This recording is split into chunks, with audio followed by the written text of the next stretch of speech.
Hello everyone, कैसे हैं आप लोग? बढ़िया हैं सब लोग, मस्त एकदम बिंदास। चलिए अपना पेन कॉपी बस्ता पेंसिल सब निकाल लीजिए और कुर्सी की पेटी भी बांध ही लीजिए। ठीक है, आज हम पढ़ने जा रहे हैं इलेक्ट्रोमैग्नेटिक वेव और मैं हूं आपका फिजिक्स एजुकेटर विराज। ठीक है, हम जो है अपनी जर्नी में जो है basically electrostatic, current, electricity, magnetism, EM wave और एसी, ये सब चारे चैप्टर खत्म कर चुके हैं और इलेक्ट्रोमैग्नेटिक वेव पर पहुंच चुके हैं। ठीक है, तो ये बेसिकली आपकी फिजिक्स की 12th क्लास की फर्स्ट बुक का लास्ट चैप्टर है। ठीक है, तो बहुत राइम ही बन गया ये तो। चलो कोई नहीं, शुरू करने जा रहे हैं हम इस चैप्टर को। तो आप वेव से क्या सुनते हैं और इलेक्ट्रोमैग्नेटिक क्या है? बेसिकली इलेक्ट्रोमैग्नेटिक वेव की डेफिनेशन पे जाएं, इलेक्ट्रोमैग्नेटिक वेव की डेफिनेशन पे जाएं तो हमको मिलेगा कि जो वेव होता था एक डिस्टरबेंस होता था। वेव बस एक डिस्टरबेंस था। वेव डिस्टरबेंस क्या क्रिएट करता था? वो एनर्जी और मोमेंटम का ट्रांसफर करता था। तो इलेक्ट्रोमैग्नेटिक वेव भी कुछ ऐसा ही है।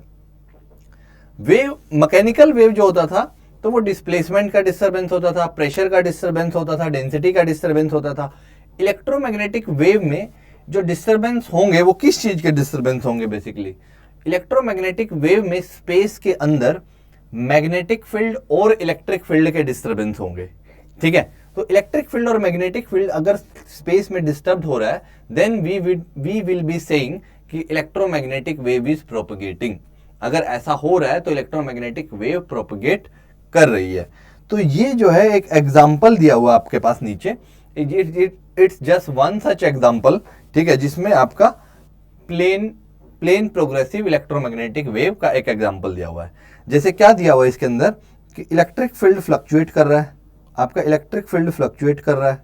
ठीक है, उसके परपेंडिकुलर डायरेक्शन में मैग्नेटिक फील्ड फ्लक्चुएट कर रहा है और ये डिस्टरबेंस प्रोपगेट कर रहा है कुछ वेलोसिटी v से। So this part is your velocity. तो ये उस वेव का वेलोसिटी है। ठीक है, this is your wave velocity. तो आपका इलेक्ट्रिक फील्ड का डिस्टरबेंस है तो फ्लक्चुएट कर रहा है, कोई कांस्टेंट वैल्यू नहीं है। ठीक है, तो ये किसी डायरेक्शन में, सपोज ये x डायरेक्शन है, इधर ये y डायरेक्शन है और ये z डायरेक्शन है, तो इलेक्ट्रिक फील्ड का फ्लक्चुएशन हो रहा है y डायरेक्शन में, मैग्नेटिक फील्ड का फ्लक्चुएशन हो रहा है z डायरेक्शन में, और दोनों प्रोपगेट किधर कर रहे हैं? वेलोसिटी का डायरेक्शन क्या है? x डायरेक्शन में। ठीक है, तो अभी हम धीरे धीरे समझेंगे कि कैसे, क्यों वेलोसिटी का डायरेक्शन x में है, क्यों उसका हमने y में लिया, क्यों उसका z में लिया, धीरे धीरे समझेंगे। बट अभी जस्ट हम इस बेसिक प्रिंसिपल पे पहुंच रहे हैं कि इलेक्ट्रोमैग्नेटिक वेव है क्या। इस बेसिक डेफिनेशन पे जानना चाह रहे हैं। तो डेफिनेशन पे अगर आप जाना चाहेंगे तो आप बोलेंगे electromagnetic wave is a time varying combination of magnetic field produced due to accelerated charge which can propagate through empty space. ठीक है, आप बेसिकली एक, और ये प्रोड्यूस क्यों होता है? ये बेसिकली एक टाइम वेरिंग इलेक्ट्रिक फील्ड और मैग्नेटिक फील्ड का कॉम्बिनेशन है। टाइम वेरिंग मतलब कि टाइम के साथ वेरी करता रहेगा, पोजीशन के साथ इसकी वेरिएशन भी आएगी क्योंकि ये वेव भी है, तो टाइम और पोजीशन का फंक्शन होगा। ठीक है, तो जो भी वेव रहता है बेसिकली वो फंक्शन किसका रहेगा? आपका पोजीशन एंड टाइम का। तो एक्स के साथ और टाइम के साथ ये चीजें वेरी करेंगी। ठीक है, तो यहां पे टाइम वेरिंग मैग्नेटिक फील्ड और इलेक्ट्रिक फील्ड, तो टाइम के साथ तो फ्लक्चुएट करेगा, बट पोजीशन के साथ भी देखो आपको दिख रहा है हर एक्स के लिए अलग इलेक्ट्रिक फील्ड है और हर एक्स के लिए अलग मैग्नेटिक फील्ड है। तो कॉम्बिनेशन एक्स और टी का फंक्शन हो जाएगा आपका। ठीक है, चलिए सर बताइए फिर अब इसका कोज क्या है? कोज है आपका प्रोड्यूस्ड ड्यू टू, देखो इसी लाइन में लिखा हो, produced due to accelerated charge particle. So this is the cause, this is the cause of EM wave production. तो ये भी आपको ध्यान रखना है, ईएम वेव के प्रोडक्शन का कोज है आपका इलेक्ट्रोमैग्नेटिक वेव का कोज है आपका एक्सेलरेटेड चार्ज पार्टिकल। अगर चार्ज पार्टिकल एक्सेलरेट करेगा तो ईएम वेव प्रोड्यूस होंगे। एक्सेलरेट करने का मतलब बस उसकी वेलोसिटी चेंज होती रहे, उसकी वेलोसिटी का डायरेक्शन चेंज हो सकता है चार्ज का, या वो ऑसिलेट कर सकता है। चार्ज एक जगह पे चार्ज को रखा और उसको ऑसिलेट करवाया, तो आप अगर नोटिफाई करेंगे, यहाँ पे नोटिस करेंगे तो यहाँ पे इलेक्ट्रिक फील्ड कुछ ई वैल्यू था और यहाँ पे आपने चार्ज रखा था, तो चार्ज को थोड़ा बदल दो, प्लेस बदल दो, तो यहाँ पे इलेक्ट्रिक फील्ड का वैल्यू भी बदल जाएगा, ये बोलना चाह रहा हूँ। और वो अगर ऑसिलेट करेगा तो इलेक्ट्रिक फील्ड का वैल्यू भी फ्लक्चुएट करने लगेगा। क्यों? क्योंकि देखो, जब वो पास आ रहा है तो इलेक्ट्रिक फील्ड बढ़ रहा है, जब वो दूर जा रहा है तो कम हो रहा है, जब वो पास आ रहा है दूर जा रहा है, ऐसा। ठीक है, तो इस तरीके से ट्यूनिंग बैठेगी कि स्पेस में हर एक पॉइंट पे इलेक्ट्रिक फील्ड फ्लक्चुएट करने लगेगा, और इलेक्ट्रिक फील्ड फ्लक्चुएट करने की वजह से मैग्नेटिक फील्ड फ्लक्चुएट करने लगता है। ठीक है, और उल्टा भी ट्रू है, मैग्नेटिक फील्ड फ्लक्चुएट करने की वजह से इलेक्ट्रिक फील्ड भी फ्लक्चुएट करने लगता है या जनरेट हो जाता है बेसिकली। ये अभी आपको बहुत कुछ ज्यादा समझ दिमाग के अंदर नहीं गया होगा, क्योंकि ये बहुत बड़ी बड़ी बातें बोल रहा हूं मैं यहाँ पे। एक साथ आपने एक ही स्लाइड में सर इतना सारा ज्ञान पेलोगे तो कैसे समझ आएगा? कोई नहीं, धीरे धीरे वी विल, ठीक है, ये सारी चीजें धीरे धीरे सिंक डाउन होंगी। ठीक है, कोई नहीं। अभी हम देखिए यहाँ पे डायरेक्शन पे चलते हैं। मैं ये जो अभी स्टेटमेंट बोल रहा था फ्लक्चुएशन वाली, इस पे आता हूँ, नेक्स्ट पेज पे आता हूँ। The direction of propagation of EM wave is perpendicular to the direction of electric field and magnetic field. ये आपको ऑब्जर्व हुआ, ठीक है, ये आपने ऑब्जर्व किया कि अच्छा जिधर इलेक्ट्रिक फील्ड का फ्लक्चुएशन है, जिधर मैग्नेटिक फील्ड का फ्लक्चुएशन है, इधर अगर इलेक्ट्रिक फील्ड का फ्लक्चुएशन है, इधर उसके परपेंडिकुलर अगर मैग्नेटिक फील्ड का फ्लक्चुएशन है, ठीक है, अगर इधर इलेक्ट्रिक फील्ड है, इधर मैग्नेटिक फील्ड है, तो इधर वेलोसिटी ऑफ वेव उसके परपेंडिकुलर है। तो इस तरीके के फ्लक्चुएशन आपने ऑब्जर्व किए। ठीक बात सर। चलिए, तो मतलब क्या क्या टेक अवे निकला इस स्लाइड का? इस स्लाइड का जो टेक अवे निकला वो ये निकला कि इलेक्ट्रिक फील्ड और मैग्नेटिक फील्ड फ्लक्चुएट करेंगे टाइम और स्पेस में। टाइम और स्पेस में मतलब टाइम और पोजीशन के साथ। ठीक बात सर। वो दोनों एक दूसरे के परपेंडिकुलर होके फ्लक्चुएट करेंगे। दूसरी बात, मतलब इलेक्ट्रिक फील्ड का फ्लक्चुएशन और मैग्नेटिक फील्ड के फ्लक्चुएशन एक दूसरे के परपेंडिकुलर होंगे, और वो प्रोपगेट भी करेंगे। मतलब ये फ्लक्चुएशन रुकेगा नहीं। जैसे रस्सी नहीं होती, तो रस्सी पे आपने अगर डिस्टर्बेंस क्रिएट कर दिया तो फिर वो आगे आगे चलता रहता है। वैसे ही अगर एक पोजीशन पे डिस्टर्बेंस क्रिएट हो गया तो फिर वो आगे आगे प्रोपगेट करता रहता है। समझा? इस तरीके से भी प्रोपगेशन चलता है उसका फिर आगे, और वही उसी प्रोपगेशन के डायरेक्शन जो है वो वेलोसिटी का डायरेक्शन बन जाता है, क्योंकि जिधर डिस्टर्बेंस जा रहा है उधर ही वेलोसिटी होती है। ठीक है, और कोज क्या है? हमने कोज भी देख लिया। कोज होता है इसका एक्सेलरेटेड चार्ज। सर क्यों होता है? जैसे इलेक्ट्रिक फील्ड का कोज क्या है? Static charge. मूविंग चार्ज भी है, बट मूविंग चार्ज के साथ एक एक्स्ट्रा कोज आ जाता है, मैग्नेटिक फील्ड। मैग्नेटिक फील्ड भी मूविंग चार्ज की वजह से आ जाता है। इसी तरीके से इलेक्ट्रोमैग्नेटिक दोनों आ जाएं तो एक्सेलरेटेड चार्ज की वजह से इलेक्ट्रोमैग्नेटिक वेव प्रोड्यूस होता है। This is as simple as that. यही बेसिक डेफिनेशन है। ठीक है, कोज क्या है? ये है source of accelerated charge is the cause. ठीक है, तो ये बात किसने बोली? ये बात निकल के आई कि जब भी आपका टाइम वेरिंग इलेक्ट्रिक फील्ड होगा, जब भी आपका टाइम वेरिंग इलेक्ट्रिक फील्ड होगा, टाइम वेरिंग इलेक्ट्रिक फील्ड रहेगा, तो वो क्या प्रोड्यूस करेगा? वो क्या प्रोड्यूस करेगा? Time varying magnetic field. ठीक है, बहुत थोड़ी बड़ी बड़ी सी बातें हैं, बट है तो है। Time varying electric field produces time varying magnetic field. ठीक है, ये बात किसने बोली थी? ये बात किसने बोली थी? Time varying electric field produces time varying magnetic field.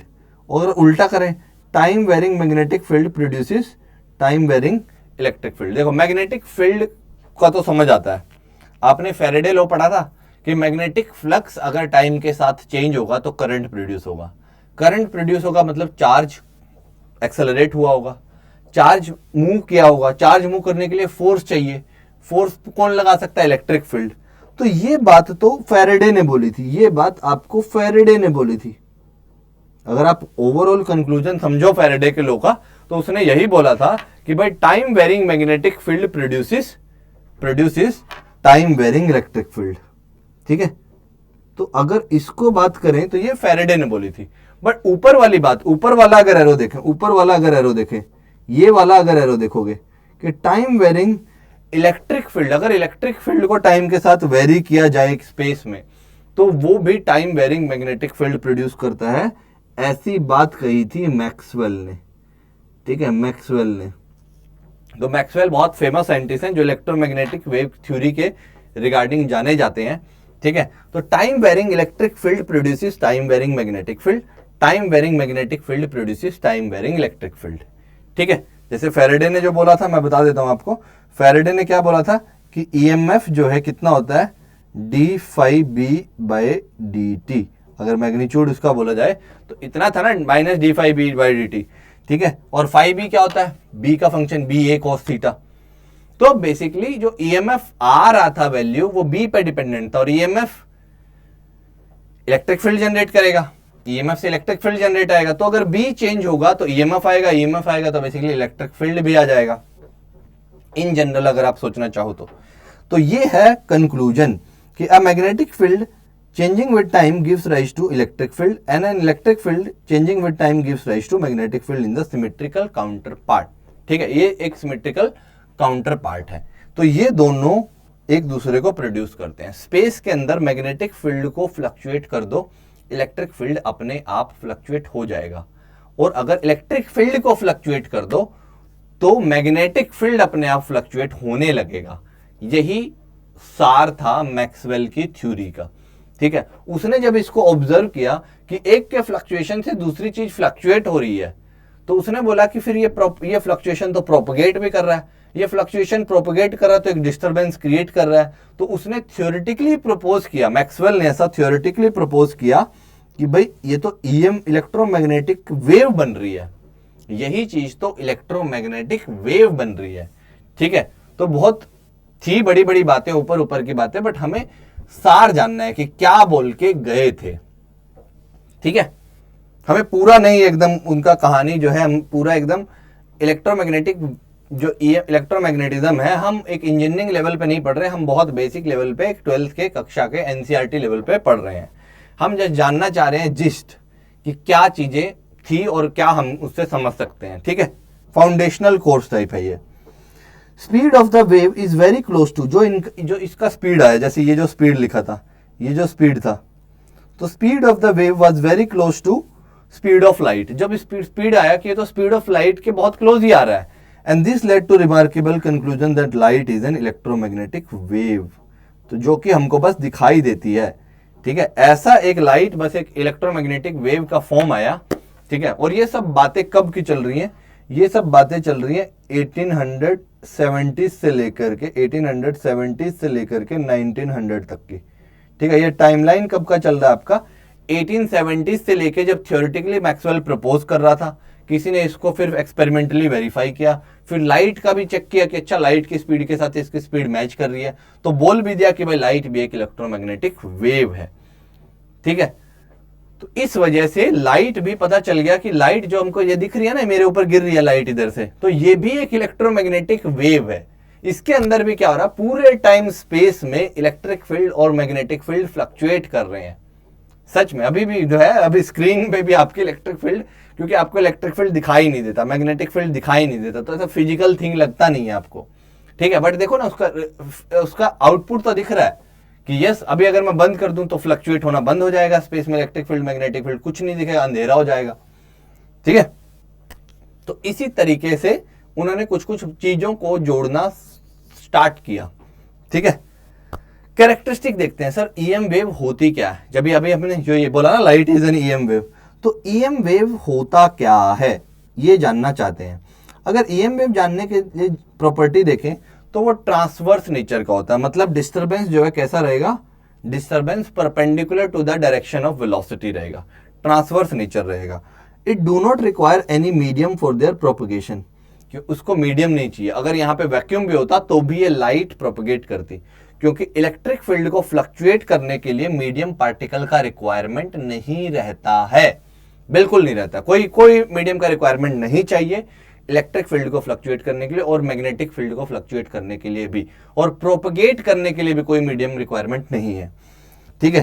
Speed of EM wave is equal to speed of light. अगर कहां पे है ये, फॉर वैक्यूम, ठीक है।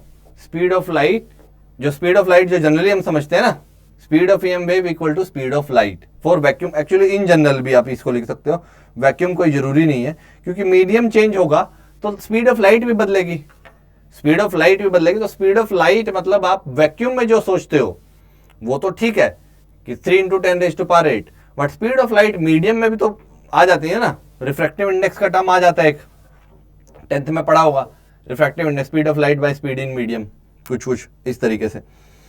तो speed of EM wave is equal to speed of light. जो light खुद ही ईएम वेव है, तो दोनों के स्पीड तो इक्वल ही होंगे, ठीक है। तो मान के चलना कि वही वैल्यू है, ठीक है। और वो 3 × 10⁸ हो सकती है अगर वैक्यूम हो, नहीं है तो कुछ और होगी। चलिए, electric field and B and V and mutually perpendicular to each other, हमने देख भी लिया। अभी एक डायग्राम देखा था जिसमें फ्लक्चुएशन में दिख रहा था कि electric field, magnetic field and V velocity जो है, इलेक्ट्रिक फील्ड का जो फ्लक्चुएशन है, मैग्नेटिक फील्ड का जो फ्लक्चुएशन है और वेलोसिटी ऑफ वेव जो है, वो तीनों एक दूसरे के म्यूचुअली परपेंडिकुलर रहते हैं, ठीक है। तीनों एक्सिस के अलोंग है, जैसे एक्स वाई जेड एक्सिस के अलोंग उनको पुट किया जा सकता है। अगला देखिए, no deflection in the external magnetic field और electric field. EM wave does not deflect, मतलब वो कोई चार्ज नहीं होता उसके ऊपर कि अगर कोई बाहर से मैग्नेटिक फील्ड लगा दे, 2 मैग्नेट रख दे, इधर नॉर्थ रख दे इधर साउथ रख दे, और बीच में से ईएम वेव भेज दे, जैसे बीम भेजूं मैं, लाइट का बीम भेजूं, लेजर भेजूं, तो लेजर ऐसे डिफ्लेक्ट नहीं कर जाएगा। एक्सटर्नल इलेक्ट्रिक फील्ड का और एक्सटर्नल मैग्नेटिक फील्ड का उसके फ्लक्चुएशन पे कोई इफेक्ट नहीं पड़ता, उसके पाथ पे कोई इफेक्ट नहीं पड़ता, तो does not deflect, no deflection, ठीक है। नो डिफ्लेक्शन का प्रॉपर्टी है, म्यूचुअली परपेंडिकुलर का प्रॉपर्टी है, equal to speed of light, speed जो है, do not require any medium, transverse का एक प्रॉपर्टी है। अगला प्रॉपर्टी देखिए, electric field and magnetic field are in same phase. इसके अंदर जो इलेक्ट्रिक फील्ड और मैग्नेटिक फील्ड सेम फेज में रहते हैं। सेम फेज का मतलब एक ही साथ मैक्सिमम होंगे, एक ही साथ मिनिमम होंगे, फिर एक ही साथ नेगेटिव में मैक्सिमम होंगे, फिर एक ही साथ फिर से मिनिमम होंगे। यहां पे देखिए ये जो दिखा रहे थे, सेम फेज का मतलब ये है कि एक साथ तो मैक्सिमम होंगे और एक साथ ये भी मैक्सिमम होगा, एक साथ 0 होंगे तो एक साथ ये भी 0 होगा मैग्नेटिक फील्ड, तो दोनों एक साथ सिंक में रहते हैं, ठीक है। ये आ गया।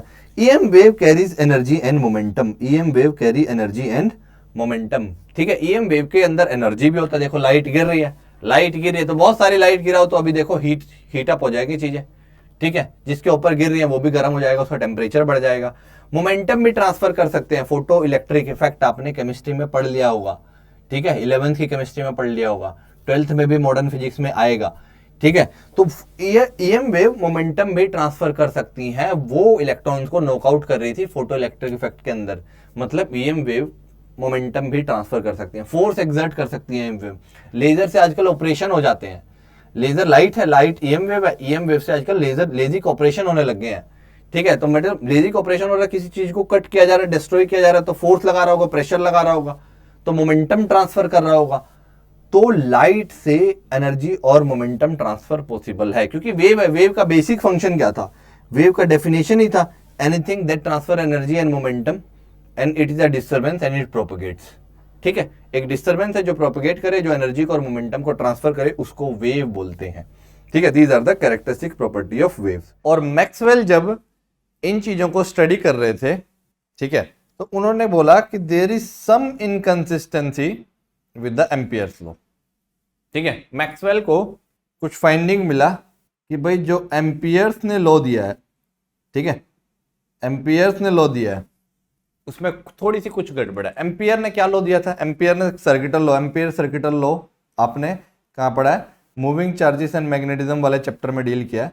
उसने बोला था कि close integral of B dot D L is equal to mu times the current enclosed, ठीक है।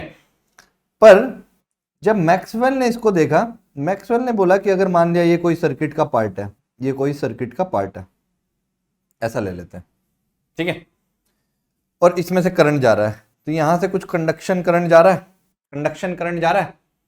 अब हो क्या रहा है, जब मैक्सवेल के लूप को, सॉरी एम्पीरियन लूप को यहां ड्रॉ किया जा रहा है, यहां ड्रॉ किया जा रहा है, और इस पी पॉइंट पर मैग्नेटिक फील्ड फाइंड करने की कोशिश की जा रही है, तो आंसर ठीक आ रहा है कि हाँ भाई मैग्नेटिक फील्ड एग्जिस्ट करेगा, क्योंकि उसके अंदर से करंट जा रहा है, और करंट इनक्लोज्ड होगा तो ये कुछ वैल्यू आएगी, और ये कुछ वैल्यू आएगी तो बी प्रेजेंट होगा, ठीक है। यहां तो आया समझ, यहां तो ठीक है। मतलब इसके लिए बैकग्राउंड में नॉलेज कि व्हाट इज एम्पीरियन, ये एम्पियर सर्किटल लॉ, ये पता होना चाहिए, ठीक है। ये कौन से चैप्टर में हमने पढ़ के आए हैं? हम इसको मैग्नेटिज्म चैप्टर में पढ़ के आए हैं। तो ये जो है उसने बोला कि इसमें कुछ इनकंसिस्टेंसी है, यहां पे तो मैग्नेटिक फील्ड है, बट इसके हिसाब से क्या होगा, यहां पे ये इलेक्ट्रिक फील्ड है, ये इलेक्ट्रिक फील्ड है, तो इसके हिसाब से क्या हो रहा था कि अगर यही एम्पीरियन लूप यहां ड्रॉ किया जाए, यहां पे ड्रॉ किया जाए, और इस Q पॉइंट पर मैग्नेटिक फील्ड फाइंड करने की कोशिश की जाए तो इसके अंदर से तो कोई करंट नहीं जा रहा है, क्योंकि इलेक्ट्रॉन का फ्लो तो बस यहां से यहां तक हो रहा है, इसमें हो रहा है, यहाँ पे चार्ज एक्यूमुलेट हो रहा है, यहाँ से नेगेटिव चार्ज आ रहा है। तो बेसिकली यहाँ से इलेक्ट्रॉन आए और इधर चले गए, यहाँ से इलेक्ट्रॉन आए और यहाँ तक चले गए, बट इसके अंदर तो कोई इलेक्ट्रॉन का ट्रांसफर नहीं है, तो कोई फिजिकल करंट इसमें से नहीं जा रहा है।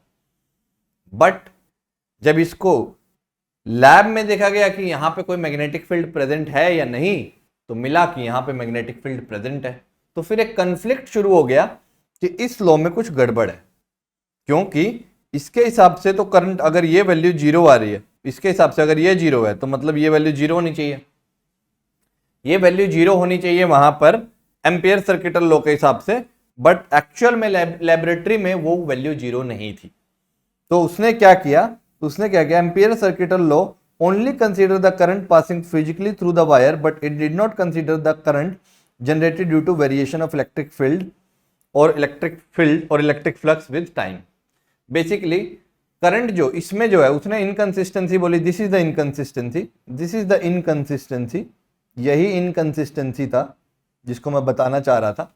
उसने बोला कि मैक्सवेल ने क्या किया, मैक्सवेल बोला कि भाई एक टाइप का और करंट होता है जिसको आप फिजिकली नहीं देख सकते, फिजिकली कोई इलेक्ट्रॉन का ट्रांसफर नहीं हो रहा, उसको बोलते हैं डिस्प्लेसमेंट करंट। वो एक डिस्प्लेसमेंट करंट का कॉन्सेप्ट लेकर के आया। उसने बोला कि जब यहां पर मैग्नेटिक फील्ड प्रेजेंट है तो इसका कोज ढूंढने की कोशिश की कि क्या कोज हो सकता है। तो चेंजिंग इलेक्ट्रिक फील्ड, क्योंकि जैसे जैसे चार्ज होगा, यहां पे चार्ज का अमाउंट बढ़ेगा, यहां पे बढ़ेगा, तो फील्ड स्ट्रॉन्ग होता रहेगा, तो नंबर ऑफ फील्ड लाइंस बढ़ते रहेंगे, तो इलेक्ट्रिक फ्लक्स टाइम के साथ बढ़ता रहेगा।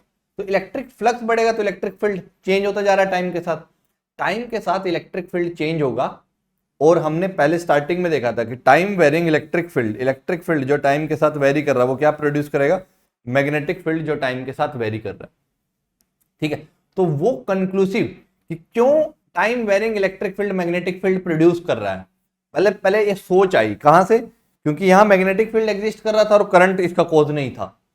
तो फिर दूसरा सोचने शुरू किया कि मैग्नेटिक फील्ड और कैसे प्रोड्यूस हो सकता है, अगर करंट से नहीं हो रहा तो फिर टाइम वेरिंग इलेक्ट्रिक फील्ड से प्रोड्यूस हो सकता है। तो मैग्नेटिक फील्ड को प्रोड्यूस करने के लिए मैक्सवेल ने बताया कि दो मेथड है, आइदर करंट, ठीक है, आइदर करंट या फिर टाइम वेरिंग इलेक्ट्रिक फील्ड। ठीक है, टाइम वेरिंग इलेक्ट्रिक फील्ड और इलेक्ट्रिक फ्लक्स। ठीक है, इलेक्ट्रिक फ्लक्स, यहां पे फ्लक्स भी लिख सकते हो आप। मैं इसको थोड़ा सा इधर कर देता हूं, रुक जाइए, आप इसको इधर कर दीजिए और थोड़ा छोटा भी हो जाता है ताकि आप लोगों को दिखाई दे। टाइम वेरिंग इलेक्ट्रिक फ्लक्स, ये दोनों चीजें, इन दो मेथड हो गए प्रोड्यूस करने के करंट। ये तो हमारा जो होता है, ये कौन सा करंट होता है, ये बोला कि कंडक्शन करंट होता है, इसको बोलते हैं कंडक्शन करंट, जो कि एक्चुअल इलेक्ट्रॉन के फ्लो के थ्रू होता है। बट जो टाइम वेरिंग इलेक्ट्रिक फील्ड या टाइम वेरिंग इलेक्ट्रिक फ्लक्स, अगर फ्लक्स चेंज हो रहा है D phi by D T, D phi E by D T, rate of change of electric flux with time, अगर ये क्वांटिटी को देखा जाए तो ये भी बेसिकली एक डिस्प्लेसमेंट करंट का एक टाइप है। डिस्प्लेसमेंट करंट का ओरिजिन इस स्टेटमेंट से आया कि time varying electric field magnetic field produce करता है, तो उन्होंने बोला कि इसको क्या नाम दे देते हैं, इसको डिस्प्लेसमेंट करंट का नाम दे देते हैं। समझा?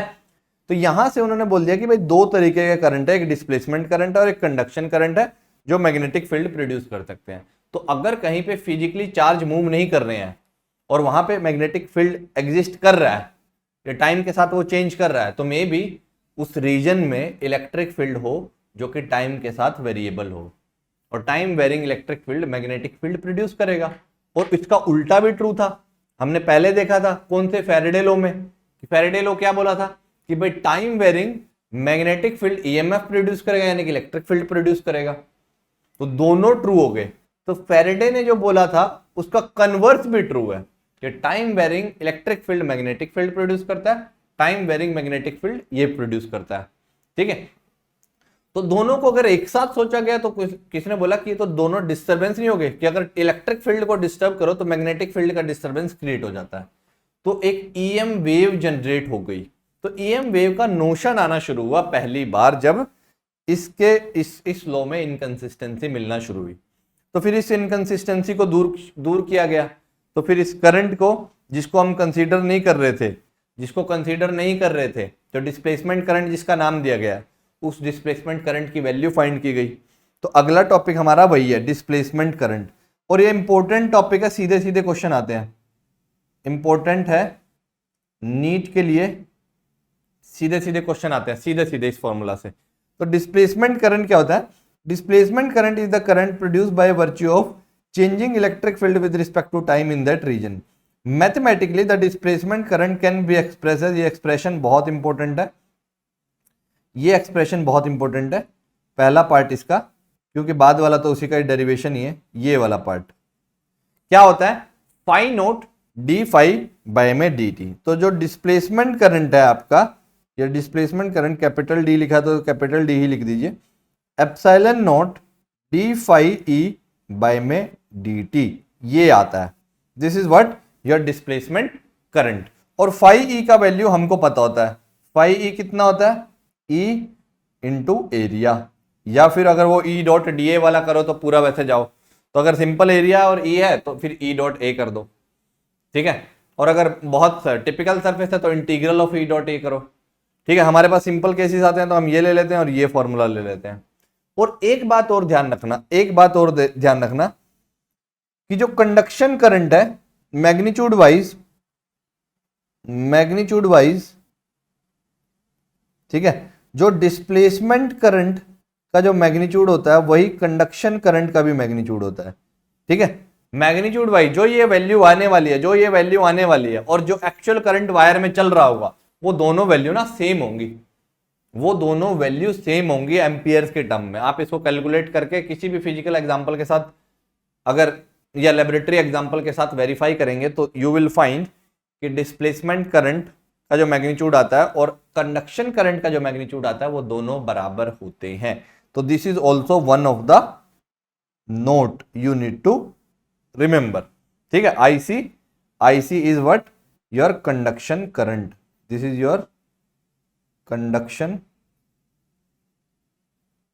करंट, ठीक है। ये दोनों बराबर होते हैं, इसका ध्यान रखेंगे। चलिए एक क्वेश्चन देख लेते हैं। आपने बोला कि हमने एक माइक्रोफेरेड 20 माइक्रोफेरेड का कैपेसिटर लिया, इस charge with the help of voltage source, ठीक है, ले लो एक कैपेसिटर लिया, इसको एक वोल्टेज सोर्स के साथ कुछ चार्ज कर रहे हैं, ठीक है। ये V वोल्टेज है और सपोज यहाँ पे Q चार्ज है और ये C है, हमको C दिया हुआ है और बोला है कि charging is happening at a rate of 3 volt per second. तो आपसे पूछा find the conduction current flowing through the wire and find the displacement current through the plates of capacitor. Displacement current एक वर्चुअल करंट होता है, यहां देख लो, by virtue of this. तो एक्चुअली कुछ फिजिकली कुछ दिखेगा नहीं आपको कि सर इलेक्ट्रॉन मूव कर रहे हैं, but it is just a concept that just provided existence of magnetic field in a region where no electron is actually moving, ठीक है, चार्ज का मोशन नहीं हो रहा होता है। तो अगर कंडक्शन करंट की बात करें तो हमको पता होता है Q इक्वल टू CV है। यहाँ पे जो चार्ज है किसी भी टाइम टी पे, जैसे आपने की को क्लोज कर दिया तो चार्ज होना शुरू हो जाएगा। चार्ज होना शुरू होगा तो किसी भी टाइम टी पे ये Q इक्वल टू CV होगा।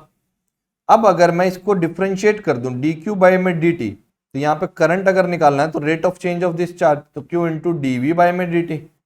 This is what your conduction current is equal to C। और dV बाय dt आपको गिवन है, dV बाय dt आपको क्वेश्चन में गिवन है, ये वैल्यू आपको गिवन है। कितनी गिवन है? 3 वोल्ट पर सेकेंड। देख लो क्वेश्चन में उन्होंने दे दिया कि rate of change of voltage is, या रेट ऑफ वोल्टेज किस रेट से वोल्टेज चेंज हो रहा है वहां पे, हाँ 3 वोल्ट पर सेकेंड से उसका चार्जिंग हो रहा है। पोटेंशियल का जो वो रेट है, rate of change of potential is 3 volt per second. तो आपको इसको लिख देंगे 3 और C आपको पता ही है, तो इनटू में 3 कर दो, वैल्यू आपको सारी पता है। देखिए पुट कर दीजिए, IC इज इक्वल टू सी का वैल्यू पुट करिए 20, माइक्रो के लिए 10⁻⁻6 इंटू में 3 और ये इतने एम्पियर। तो आपके पास IC कितना आ जाएगा 60 माइक्रो एम्पियर, इतना वैल्यू आ जाएगा इसका। ठीक है, और डिस्प्लेसमेंट करंट भी किसके इक्वल होता है, कंडक्शन करंट के इक्वल होता है, तो वो भी कितना आ जाएगा 60 माइक्रो एम्पियर। तो दोनों पार्ट का आंसर आ जाएगा आपका। ठीक है, नहीं तो दूसरे पार्ट में लोग सोचते हैं कि इलेक्ट्रिक फाई दिया होना चाहिए था, फाई मतलब इलेक्ट्रिक फ्लक्स दिया होना चाहिए था, तो रेट ऑफ चेंज उसका भी आता और फिर कुछ कुछ करते। नहीं, इसी से आ जाएगा। ठीक है, चलिए अगर आगे आगे बढ़ते हैं थोड़ा। फिर मैक्सवेल ने क्या किया, चार बेसिक फंडामेंटल लॉज जो इलेक्ट्रोमैग्नेटिज्म के थे उनको सबको कंबाइन किया। जो बेसिक 4 फंडामेंटल लॉज थे इलेक्ट्रोस्टैटिक और मैग्नेटिज्म के, उन सबको कंबाइन करके इक्वेशन की फॉर्म में एक सेट ऑफ इक्वेशन दिया, जिसमें उसने एक इक्वेशन में मॉडिफिकेशन भी किया था। कौन सी थी, एम्पियर सर्किटल लॉ। उसने क्या बोला था कि दोनों करंट आने चाहिए ना, कंडक्शन करंट भी आना चाहिए और डिस्प्लेसमेंट करंट भी आना चाहिए। तो उसने इसको तो मॉडिफाई कर दिया और बाकी 3 को एज इट इज लिखा। तो कौन कौन सी थी मैक्सवेल इक्वेशंस, बेसिकली क्या होते हैं, Maxwell club together the different fundamental laws of electrostatic and magnetism and formulated a set of equations famously known as Maxwell equations. उसने क्या किया, मैक्सवेल इक्वेशंस आपको प्रोवाइड करी। इक्वेशंस लिख लीजिए इसको, क्या है जी इक्वेशंस। देखो पहला, अगर आप इन इक्वेशंस की बात करें तो आपको मिलेगा कि the first equation is Gauss law in electrostatic, आपने पढ़ा हुआ E dot d A is equal to close integral करना है इसका Q बाय एप्सिलॉन नॉट, और Q एनक्लोज चार्ज होता है। फिर आपने गॉस लॉ इन मैग्नेटिज्म ये भी पढ़ा है, क्या होता है, integral of B dot d A is 0, integral of B dot d A is 0, close integral. और इसका मैथमेटिकल फिजिकल मीनिंग क्या था कि मोनोपोल्स कैन नॉट एग्जिस्ट, यही था इसका मतलब। आप मैग्नेटिज्म के चैप्टर में जाके देखिए, रिवाइज करेंगे। Faraday law of electromagnetic induction, उसने क्या बोला था कि ईएमएफ जो होता है E dot D l it should be equal to minus d phi by D T.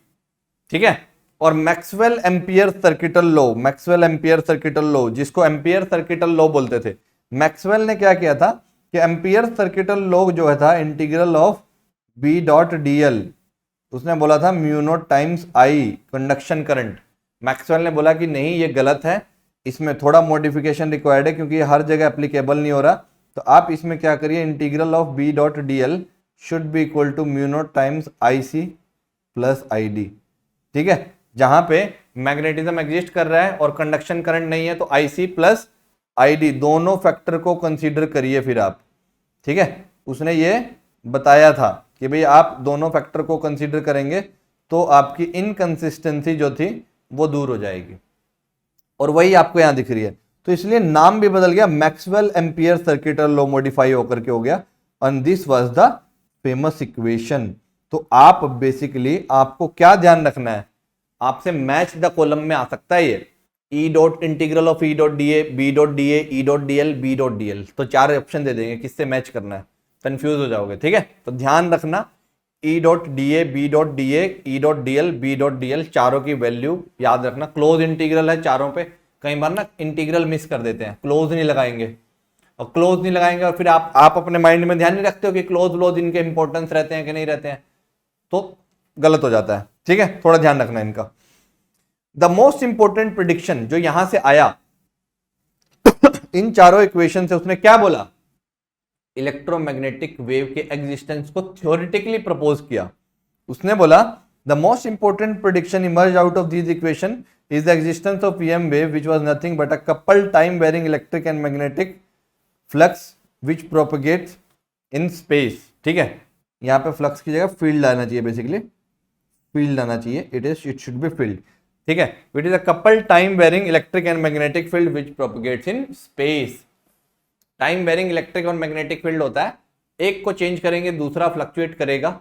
ठीक है, और वो प्रोपगेट करेगा, क्यों, क्योंकि स्पेस में प्रोपगेशन होता रहेगा, डिस्टरबेंस चल दिया फिर वो प्रोपगेट करेगा। इस डिस्टरबेंस को प्रोपगेट करने के लिए मीडियम का रिक्वायरमेंट नहीं है, समझा, तो मीडियम का रिक्वायरमेंट नहीं रहता है यहां पे। चलिए अब देखिए आगे देखते हैं, equation of electric field and magnetic field, equation for electric field and magnetic field. अगर इसको ध्यान से देखा जाए तो हमारे पास क्या रहेगा बेसिकली, देखो ध्यान से समझना इसको, हमारे पास क्या रहेगा, जो भी प्रिडिक्शन आया उसके बेसिस पे है सारा का सारा, यह x, यह y और यह z, और ये हमने देखा भी है पहले, एक्स वाई जेड का कर्व बना हुआ था। तो अगर इलेक्ट्रिक फील्ड का वेरिएशन, इलेक्ट्रिक फील्ड का वेरिएशन सपोज ऐसा है, ये वेरिएशन है, मतलब इलेक्ट्रिक फील्ड ऐसे वेरी कर रही है, ठीक है, ठीक बात सर, ये हो गया आपका इलेक्ट्रिक फील्ड का variation, electric field vector is varying in x y plane, ठीक है। तो इसके परपेंडिकुलर होता क्या, इसके परपेंडिकुलर, ये देखो यहां क्या, यहां कौन सा लिया हमने, electric field is E naught sine k x minus omega t, ठीक है। अब वो भी क्या होगा, एक्स के लॉन्ग मूव कर रहा है, ठीक है, यहां पे। अब दूसरे वाला भी क्या होगा, बट इसके परपेंडिकुलर वो मूव करेगा इस तरीके से, यहां पे इस तरीके से। तो ये जो वेरिएशन होंगे, इसके परपेंडिकुलर जो वेरिएशन होंगे, वो मैग्नेटिक फील्ड के वेरिएशन होंगे, वो मैग्नेटिक फील्ड के वेरिएशन होंगे। मैग्नेटिक फील्ड का डायरेक्शन इसके परपेंडिकुलर रहेगा, दोनों में, वेव में देखिए इस तरीके से रहता है, ठीक है, कि अगर इधर इलेक्ट्रिक फील्ड है, इधर इलेक्ट्रिक फील्ड है, तो मैग्नेटिक फील्ड उसके परपेंडिकुलर रहता है। ये दोनों में क्या एंगल रहेगा, 90 डिग्री का एंगल रहेगा, समझ आए। तो ऐसे प्रोपगेट करती है। और डायरेक्शन ऑफ प्रोपगेशन क्या रहता है, direction of propagation is parallel to E cross B, ठीक है, यानी कि ई क्रॉस बी का जो रहेगा, जो डायरेक्शन रहेगा, ठीक है, ई क्रॉस बी जो ये जो वेक्टर रहेगा, this should be parallel to, this should be parallel to velocity vector, velocity vector. ये बहुत इंपॉर्टेंट है, कई बार ये भी पूछ लिया जाता है कि अब वेलोसिटी किधर मूव कर रही होगी। ई से बी की तरफ फिंगर को कर्ल करो तो ई क्रॉस बी आएगा, ई से बी की तरफ फिंगर को कर्ल करो तो ई क्रॉस बी आएगा। तो आप जो है यहां पर जाकर के ई से बी की तरफ फिंगर को कर्ल करो, तो फिंगर को ई से बी की तरफ कर्ल करोगे राइट हैंड थंब की, तो आपका थंब इस डायरेक्शन में आएगा, आपको मिलेगा कि हाँ sir E cross B parallel to V आ रहा, इक्वल टू वी मत लिख देना अभी, E cross B must be equal to parallel to V vector, velocity vector. और ये भी किधर ही जा रहा है, देख लो, एक्स के अलोंग ही चल रहा है, बट हाँ मैग्नीट्यूड किधर है, वेरिएशन किसमें, एक्स के अलोंग जा रही है वेव, तो इस वजह से एक्स का कंपोनेंट आ रहा है, बट मैग्नीट्यूड किस उसमें वेरी कर रहा है, ये बीजेड है, अगर जेड में लिखोगे इसको तो, ठीक है। ये किसमें है, वाई में, वाई के अलोंग वेरी कर रहा है, और ये उसके परपेंडिकुलर, और दोनों किधर चल रहे हैं, दोनों का डिस्टर्बेंस प्रोपोगेट कर रहे हैं उनके परपेंडिकुलर। मतलब तीनों को अगर देखा जाए, E is perpendicular to B which is perpendicular to V, तीनों म्यूचुअली परपेंडिकुलर हैं, ऑल आर म्यूचुअली परपेंडिकुलर, ठीक है। और इसमें K और ओमेगा क्या बताते हैं, K बताता है आपको, ये रहा K का दिया हुआ नीचे, K tells you about this lambda wavelength 2 pi by lambda, ये कहां पढ़ा हमने, 11th के वेव चैप्टर में भी कर लिया है, 2 पाई बाय लैम्डा K आता था। ओमेगा क्या बताता है, time period, 2 pi by omega time period. Frequency के बारे में भी बताता है, यानी कि 2 pi F, omega should be equal to 2 pi into F. ये सारी की सारी चीजें हमें इक्वेशन से पता चल जाती हैं। ई नोट और बी नोट क्या होता है, ई नोट और बी नोट क्या होता है, E naught is the amplitude of electric field vector and B naught is the amplitude of magnetic field vector, ठीक है, या मैग्नेटिक फील्ड वेरिएशंस का, ठीक है, जो वेक्टरली वेरिएशन कर रहे हैं। तो इस तरीके से, तो इलेक्ट्रिक फील्ड वैसे ऐसे वेरी कर रहा है, मैग्नेटिक फील्ड उसके परपेंडिकुलर वेरी कर रहा है, और दोनों प्रोपगेट। तो ये देखो, ये टाइम के साथ चेंज हो रहा है, तो ये खुद ही प्रोड्यूस होते जा रहा है, ये चेंज होता रहेगा टाइम के साथ, तो उसके परपेंडिकुलर ये अपने आप ही प्रोड्यूस होता रहेगा, समझा, इस तरीके से चलते हैं। तो ये था आपका इलेक्ट्रिक फील्ड और मैग्नेटिक फील्ड की इक्वेशंस। इनसे क्या पूछा जा सकता है, इनसे लैम्डा पूछा जा सकता है, इनसे ये पूछा जा सकता है। और एक बात और देखना आगे, velocity of EM wave, velocity of EM wave. तो वेलोसिटी ऑफ ईएम वेव में एक बात देखना भी, इसके दो फॉर्मूला होते हैं स्पीड ऑफ ईएम वेव के, या तो ये लिख लीजिए एप्सिलॉन नॉट और परमिटिविटी की टर्म में, ये होता है 1 बाय म्यू नॉट और एप्सिलॉन नॉट। ठीक है, और जनरल, अगर जनरल लिखना और जनरल लिखना है, कोई मीडियम आ गया दूसरे मीडियम में, तो फिर आप मीडियम का परमिटिविटी लिखेंगे, मीडियम का परमिटिविटी लिखेंगे और मीडियम का ही परमेबिलिटी लिखेंगे, दोनों आप उन्हीं के लिखोगे। ठीक है, और तीसरा अगर इक्वेशन से जाना है, इक्वेशन से जाना है वेलोसिटी ऑफ वेव, तो आप लिखेंगे ई नॉट बाय में बी नॉट, यानी कि मैक्सिमम वैल्यू, ये जो लिखा है the ratio of maximum value of electric field to the maximum value of electric field is known as EM wave। ठीक है, तो आपका ये आप लिख सकते हो, maximum value it is nothing but same, ये दोनों तो सेम ही है। ठीक है, ये जो वैल्यू आती है अगर आप इनकी, क्योंकि आपको ये भी वैल्यू पता होती है, ये भी वैल्यू पता होती है, यही वैल्यू आपकी 3 × 10⁸ मीटर पर सेकेंड आती है जब आप इसको किसके लिए सोल्व करते हो, आप इसको वैक्यूम के लिए सोल्व करते हो। ठीक है, बट अगर ये एनी किसी जनरल मीडियम में, ये किसी जनरल मीडियम में चेंज हो जाती है, ये किसी जनरल मीडियम के लिए, तो ये वैल्यू बदल जाएगी। समझ आया? तो इजी है। वेलोसिटी ऑफ वेव के लिए फॉर्मूला याद रहेगा, ई नॉट बाय बी नॉट। कहां से मिलेगा सर? ये देखिए, हमें अगर इक्वेशन दी होगी तो डायरेक्टली मिल जाएगा, ई नॉट बाय बी नॉट यहीं से मिल जाएगा। इक्वेशन दी होंगी, वेलोसिटी पूछ लेते हैं कई बार, और वेलोसिटी का डायरेक्शन भी पूछ लेते हैं, वो कहां से आएगा? अब ये देख लेना, ये किसके अलोंग है। मान लिया ये देखो यहाँ पे किसके अलोंग दिया होगा, अगर यहाँ पे लगाऊं मैं इसको, तो आपको यहाँ पे लगा होगा सपोज जे कैप लगा होगा, यहाँ पे क्या लगा होगा इसके साथ, ये के कैप के अलोंग लगा होगा। तो कई बार डायरेक्शन ऐसे लिखी रहती हैं कि किस एक्सिस के अलोंग है वो। ठीक है, बी का वेरिएशन है तो किसके अलोंग है, इसमें जेड एक्सिस के अलोंग है और वाई एक्सिस के अलोंग है। तो अगर आप जे क्रॉस के करेंगे, जे क्रॉस के करेंगे, जे क्रॉस के करेंगे, तो आपको आई कैप मिल जाएगा। आपको पता है कि क्रॉस प्रोडक्ट कैसे करते हैं। ठीक है, तो आई कैप का वैल्यू आ जाएगा। जैसे यहां पे देखूं तो मैं बोलूंगा कि जे कैप क्रॉस के कैप किसके इक्वल होता है, आई कैप के इक्वल होता है। तो डायरेक्शन आपको यहां से मिल सकती हैं डायरेक्टली। ठीक है, आगे चलिए। तो दो बातें ध्यान रखनी है, वेलोसिटी का मैग्नीट्यूड इक्वेशन से कैसे निकालेंगे और डायरेक्शन कैसे निकालेंगे। क्लियर? यहां से बस ये दो बातें सीखनी थी हमको। इसी पे क्वेश्चन आते हैं, रिपीटेड क्वेश्चन आते हैं, बार बार आते हैं। ठीक है, और ये भी ध्यान रख लेना, इसमें कई बार फिर आप सोचो कि ई नोट को कई बार इस तरीके से भी लिख देते हैं, बी नोट इंटू सी करके, या बी नोट इंटू वी करके, सी करके लिख दो या बी करके, वो डिपेंडिंग अपॉन वैक्यूम में है या किस उसके लिए है। ठीक है, वैक्यूम में नहीं है तो आप जनरली इसको बी नोट इंटू वेलोसिटी लिख देते हो। एक क्वेश्चन देखो, the relative permeability and relative permittivity of a transparent medium is this. Relative दिया हुआ है and this, find the velocity of light in this medium. मतलब देखो k का वैल्यू दिया हुआ है, म्यू बाय में mu naught, relative permeability and relative permittivity. तो आपको दिया हुआ है म्यू बाय में म्यू नॉट, ये तो दिया हुआ है 1, और ये दिया हुआ है एप्सिलॉन बाय एप्सिलॉन नॉट, ये दिया हुआ 1.44। तो यहां से म्यू आ जाएगा, ये तो म्यू नॉट के बराबर ही आ गया। यहां से ई एप्सिलॉन आ जाएगा 1.44 एप्सिलॉन नॉट। तो अगर आप स्पीड ऑफ लाइट की बात करें उस मीडियम में, जिस मीडियम के लिए ये म्यू और एप्सिलॉन डिफाइंड है, उस मीडियम में जो स्पीड ऑफ लाइट होगी वो कितनी होगी, 1/μ एप्सिलॉन। ठीक है, अब वैल्यू पुट कर दीजिए कि सर कितना आएगा, तो आप लिखेंगे 1/μ नॉट इंटू 1.44 एप्सिलॉन नॉट। तो अगर मैं इसको 1.44 को अलग निकाल लूं तो आपके पास क्या बचेगा, यहाँ पे ये बचेगा sir mu naught epsilon not, ये वैल्यू बच जाएगी।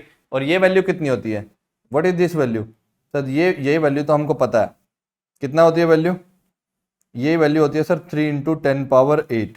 और इसके फैक्टर में यहाँ पे क्या आएगा, 1/में क्या आएगा यहाँ पे, आप खुद सोच के बताओ सर। ये जो वैल्यू आएगी हमारे पास, 1.44 का रूट, 144 क्या होता है, 12 का रूट, तो 1.2 आ जाएगा, 1.2 आ जाएगा। ठीक है, 100 नीचे और निकाल लो, आपको आता है ये सब करना। ठीक है, तो आपके पास ये वैल्यू आ जाएगी 3/1.2 इंटू में 10⁸ मीटर पर सेकेंड। इसी वजह से मीडियम में देखो स्पीड हमेशा डिक्रीज करती है, करी डिक्रीज करी मीडियम के एंटर आने पे, मीडियम एंटर किया तो 3 के एक फैक्टर आ गया 1.2 का, तो स्पीड गॉट डिक्रीज्ड यहां से। समझा? तो ऐसे क्वेश्चन आते हैं, सिंपल रहते हैं, बट फॉर्मूला अगर पता होगा तो कर पाओगे। चलिए आगे बढ़ते हैं। Energy density of wave, energy density of wave. अब जो भी इलेक्ट्रोमैग्नेटिक वेव है, कोई उसकी अगर एनर्जी डेंसिटी की बात कर ले, एनर्जी डेंसिटी की बात कर ले, तो आपको देखो एनर्जी दो दो तरीके की हो सकती है, या तो इलेक्ट्रिक फील्ड के टर्म में हो सकती है या मैग्नेटिक फील्ड के टर्म में हो सकती है। दो दो तरीके से वो एनर्जी कैरी करेगा, क्योंकि दो वेव है।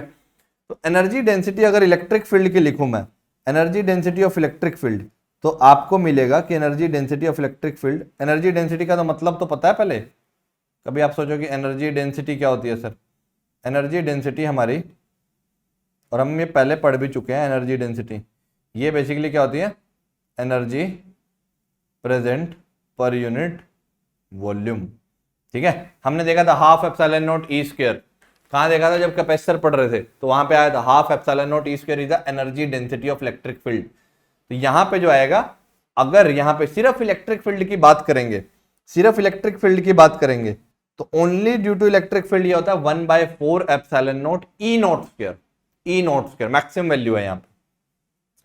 बट अगर मैं इसकी बात करूं, energy density of magnetic field, सिर्फ इसकी बात करें, तो आपको ये वैल्यू मिलेगी हाफ, सॉरी हाफ नहीं, 1/4 म्यू नॉट, नीचे ही रहेगा, और बी नॉट का स्क्वायर। ठीक है, बट अगर इन दोनों को ऐड कर दिया जाए, इन दोनों को ऐड कर दिया जाए, तो आपको मिलेगा टोटल एवरेज, एवरेज आउट करके जो टोटल वैल्यू आएगी, that will be the total energy density, this will be the total energy density. ठीक है, यहां पे देखो, this is the total energy density, ये वैल्यू आएगी टोटल एनर्जी डेंसिटी का। और टोटल एनर्जी डेंसिटी दोनों में इक्वली डिवाइडेड होती है, मतलब कि आपका 1/4 pi epsilon naught E naught square, जितना वैल्यू इसके लिए होता है उतना ही वैल्यू ये भी होता है, उतना ही वैल्यू ये भी होता है। ठीक है, इक्वली डिवाइडेड होती है, जो टोटल एनर्जी है वो दोनों में इक्वली डिवाइडेड होती है, क्योंकि पार्शियलिटी नहीं रहता, जितना एनर्जी इलेक्ट्रिक फील्ड की फॉर्म में होता है उतना ही एनर्जी मैग्नेटिक फील्ड की फॉर्म में भी वो कैरी करता है। तो अगर इन दोनों को कोई किसी को भी पुट कर दो, मान लिया इसको मैंने ये पुट कर दिया, तो 1/4 कितना हो जाएगा, 1/2 आ जाएगा। तो आप बोल सकते हैं कि यहां पे जो फैक्टर आ जाएगा आपके पास, ये आ जाएगा 1/2 एप्सिलॉन नॉट ई स्क्वायर, ये टोटल आएगा। और अगर इसको इसके टर्म में एक्सप्रेस करें, इसके टर्म में एक्सप्रेस करें, तो ये बी की टर्म में भी लिखा जा सकता है, बी की टर्म में भी लिखा जा सकता है। तो इंपॉर्टेंट बहुत है, ये चारों फॉर्मूला इंपॉर्टेंट है आपके लिए, कि electric field in terms of, sorry energy density in terms of electric field ये रहेगा, सिर्फ मैग्नेटिक फील्ड की टर्म में रहेगा तो 1/4 का फैक्टर आएगा। टोटल निकालना है तो 1/2 आएगा ई नोट के साथ, और बी नोट के टर्म में निकालना है तो ये, और दोनों के टर्म में लिखना है तो फिर इन दोनों का सम करके लिखोगे। ये मैप रहना चाहिए आपके माइंड में, सीधा क्वेश्चन आएगा, गलत नहीं होना चाहिए, बस यही कंसिडरेशन है। ठीक है, चलिए sir, intensity of electromagnetic wave, intensity of electromagnetic wave. ठीक है, एनर्जी डेंसिटी जो होता है, एनर्जी डेंसिटी जो होता है जो अभी हमने पढ़ा यू एवरेज, यानी कि एनर्जी डेंसिटी वो कुछ नहीं होता, I/C होता, I/C। इंटेंसिटी ये क्या है यहाँ पे, ये इंटेंसिटी है, इंटेंसिटी डिवाइड बाय में स्पीड। तो अगर इंटेंसिटी निकालना है तो एनर्जी डेंसिटी को स्पीड से मल्टीप्लाई कर दो। इंटेंसिटी अगर निकालना है तो आप एनर्जी डेंसिटी को, टोटल एनर्जी डेंसिटी को स्पीड से मल्टीप्लाई कर दो, तो आपको मिल जाएगा intensity of EM wave. Direct formula है। ठीक है, अब डेरिवेशन में नहीं जा रहे, क्योंकि हर एक की डेरिवेशन करने लगेंगे कि कहां से आए सर ये, फिर वो हो जाएगा चैप्टर पढ़ना ही हो जाएगा पूरा। ठीक है, बट हाँ इस पे क्वेश्चन आते हैं, बहुत ज्यादा ही इंपॉर्टेंट है। ठीक है, क्या किया, energy density into speed intensity, ऐसा ध्यान में रखेंगे। क्यों, क्योंकि फिर आपको ये फॉर्मूला याद ही है या ये फॉर्मूला याद ही है, कोई भी ले लो, इनमें से कुछ भी आ सकता है। क्योंकि ऐसा सिर्फ इसको याद करोगे और बी नोट के टर्म में आ गया तो भूल जाओगे। आप ये याद रखोगे कि energy density into speed is nothing but your intensity. और इंटेंसिटी होता क्या है, अगर इंटेंसिटी होता क्या है, intensity is nothing but energy per unit area per unit time. Energy falling, देखो यहां पर लिखा भी हुआ, energy of a wave passing through a unit cross sectional area perpendicularly unit cross sectional area perpendicular to the direction of propagation of wave per unit of time is known as intensity of wave. definition ही दी हुई है, यही है energy per unit area. अगर आप इसको length से divide कर दें, अगर आप इसको जैसे ये ई ए इंटू टी ऐसा है, अगर मैं इसको एल से डिवाइड कर दूं और इसको एल से मल्टीप्लाई कर दूं तो ये लेंथ बाय टाइम वेलोसिटी हो जाएगा और ये बन जाएगा आपका एनर्जी डेंसिटी, ये बन जाएगा आपका एनर्जी डेंसिटी। ऐसे ही डेरिवेशन आया बस ये, ठीक है, सिंपलिस्टिक डेरिवेशन। एक थोड़ा तिगड़मबाजी करके तो ऐसे दिखाया जा सकता है कि ये सर आया कहां से है, ये कहां से आया। अब देखो ध्यान से, एनर्जी ये आ गया volume, area into length volume, तो लेंथ बाय टाइम ये हो गया वेलोसिटी।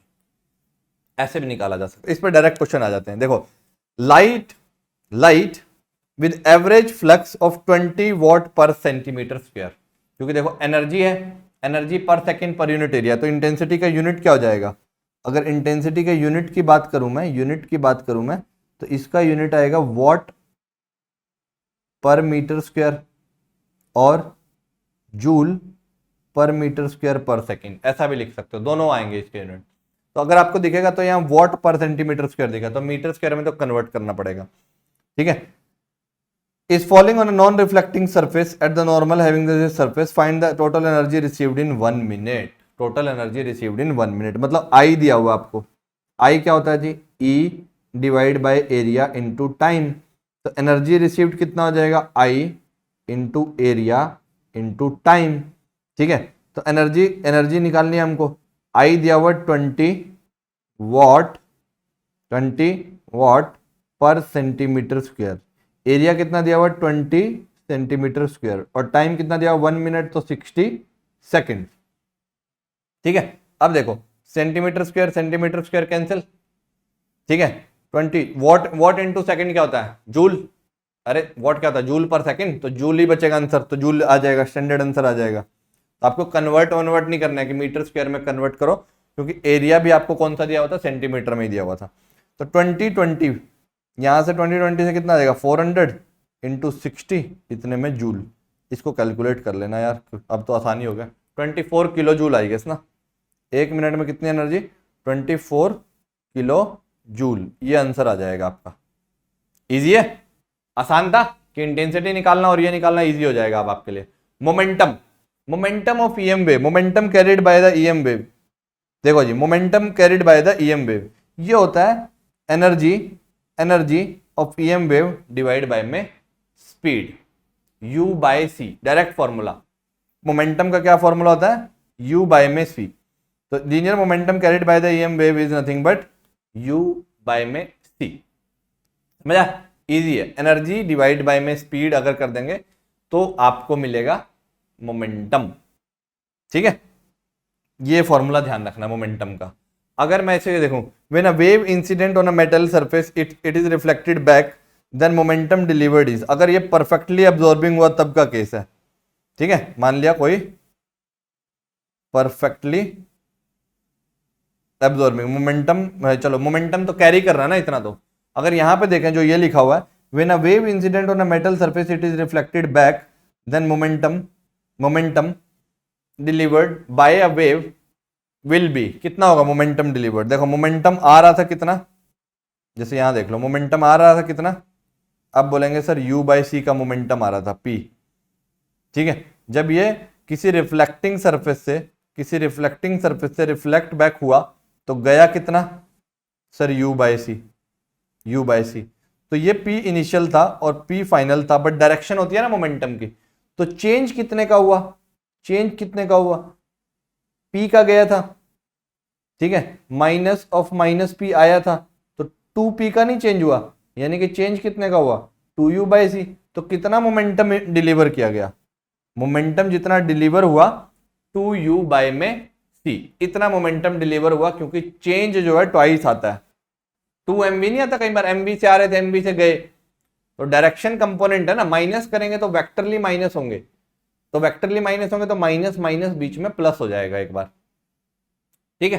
तो मोमेंटम इंपार्ट करेगा अगर क्या हुआ, रिफ्लेक्टिंग सरफेस हुआ। ये कैसा है रिफ्लेक्टिंग, ये है परफेक्टली, मैं लिख देता हूं इसको, कुछ भी कंपोनेंट एब्जॉर्ब नहीं कर रहा है, परफेक्टली रिफ्लेक्टिंग, लिख लो आप भी, परफेक्टली रिफ्लेक्टिंग सरफेस। कुछ प्रॉपर्टी पढ़ते हुए जा रहे हैं। क्या कर रहे हैं हम, देखो हमने पहले ईएम वेव की एनर्जी डेंसिटी एक ये पढ़ा, ठीक है, उससे पहले वेलोसिटी पढ़ा, यहां से ले लो चलो, ठीक है, और पीछे से ले लेते हैं, इसको लेते हैं वन, इक्वेशन पढ़ी, फिर हमने वेलोसिटी पढ़ा, फिर हमने देखा एनर्जी डेंसिटी, फिर हमने देखा उसका इंटेंसिटी, फिर हमने देखा उसको कितना मोमेंटम वो कैरी करता है, फिफ्थ प्रॉपर्टी। और अभी हम देख रहे हैं आगे, इसके आगे देखो, जैसे यही देख लो, force exerted by the EM wave, force exerted भी निकाल सकते हैं अगर हम, rate of change of momentum, अरे rate of change of momentum is nothing but force, ठीक है। अगर आप फोर्स को निकालना चाहें तो फोर्स को क्या कर सकते हैं, देखो जी, अगर मैं फोर्स का फॉर्मूला डिराइव करना चाहूँ फोर्स, तो आप बोलेंगे rate of change of momentum is your force, ठीक है। तो rate of change of momentum कितना आएगा आपको, u तो पता ही है, u पता ही है आपको, u आ जाएगा आपका फोर्स आ ही जाएगा dp बाई dt से ही आ जाएगा, इनटू टाइम दे देंगे, टाइम दिया हुआ है, ठीक है। आप निकालिए d u by c divide by में dt, ठीक है। तो अगर आप इसके लिए जाएंगे तो आप बोलेंगे du by dt into 1 by C, C तो बाहर आ जाएगा स्पीड, तो du बाई dt, ये एनर्जी है, ये एनर्जी है, ये एनर्जी डेंसिटी वाला नहीं है u, ये कैपिटल U है, क्योंकि कैपिटल U लिखा हुआ था तो मैं इसको कैपिटल लिख देता हूं, ठीक है। तो ये energy, rate of change of energy with respect to time, और ये तो ये क्या हो जाएगा basically power of source divide by में स्पीड, तो फोर्स आपका P बाय सी हो जाएगा। P अब पावर है, कंफ्यूज हो जाओगे कि P, मैंने इसलिए इंग्लिश में लिख ही दिया उसको, जो फोर्स इंपार्टेड होता है वो P बाय सी, और अगर रिफ्लेक्टिंग सरफेस हुआ तो 2P बाय सी, ठीक है। अब देख लेते हैं इसको, उन्होंने बोला कि लाइट विद एन एनर्जी, जिसका दिया हुआ है, ये दिया हुआ वॉट पर मीटर स्क्वायर, मतलब उसका इंटेंसिटी दिया हुआ है, इंटेंसिटी दिया हुआ है, incident on a reflecting surface at normal incidence if the surface area is this then force exerted on this, ठीक है, पावर बाय एरिया।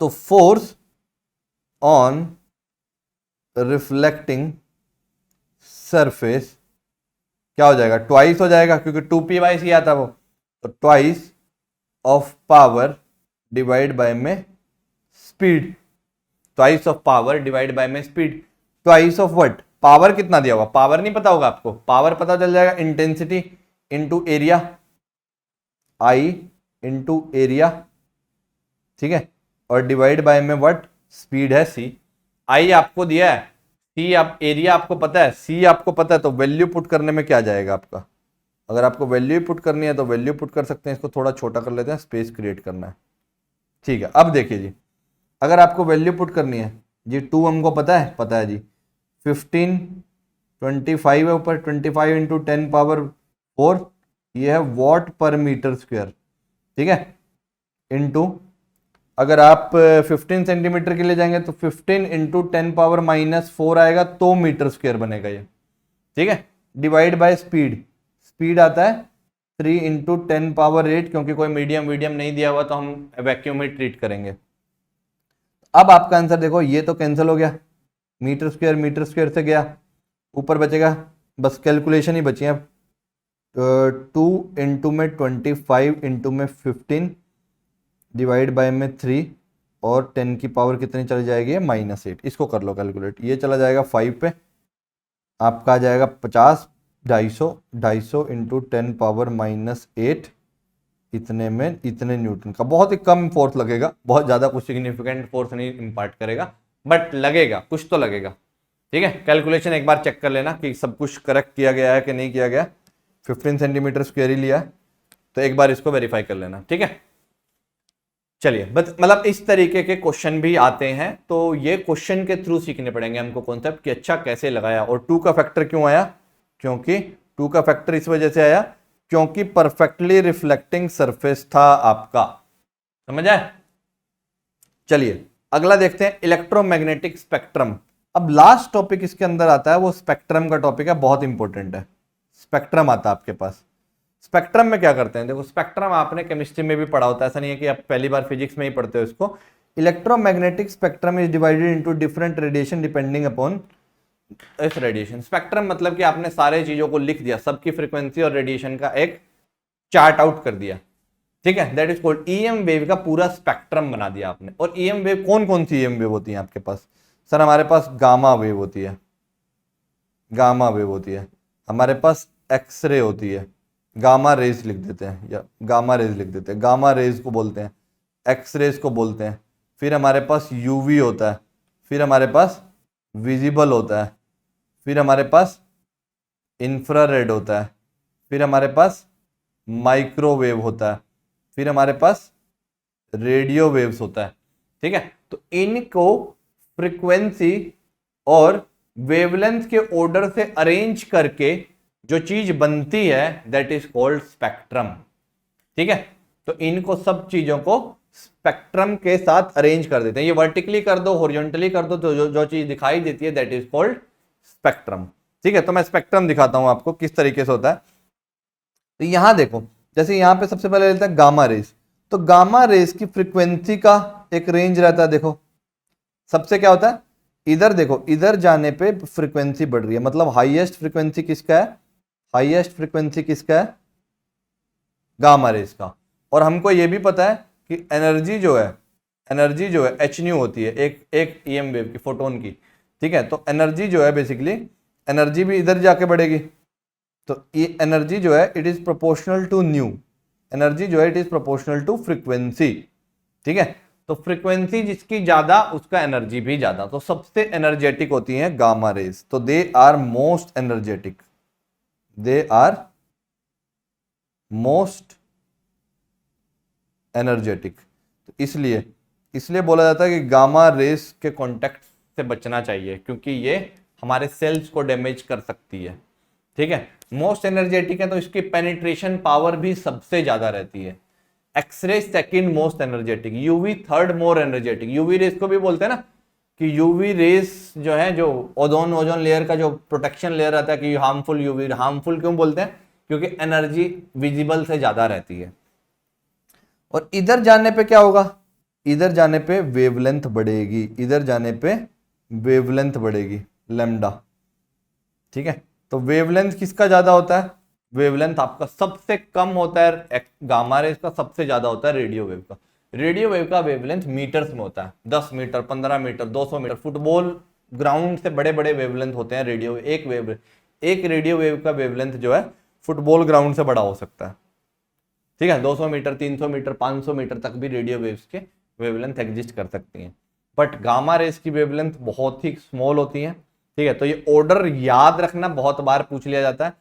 और इसमें स्पेक्ट्रम में हम आगे देखेंगे भी, इसी के आगे ही प्रॉपर्टीज देखेंगे कि कहां कहां से प्रोड्यूस होते हैं। बस अभी तो हमें ये देखना है कि gamma rays, X rays, UV, visible, ये शॉर्ट वेव, ये सब सारे टाइप के हैं। तो कुछ इनमें रेडियो में चली जाती हैं, कुछ इनमें रेडियो में चली, लॉन्ग रेडियो वेव्स, ठीक है।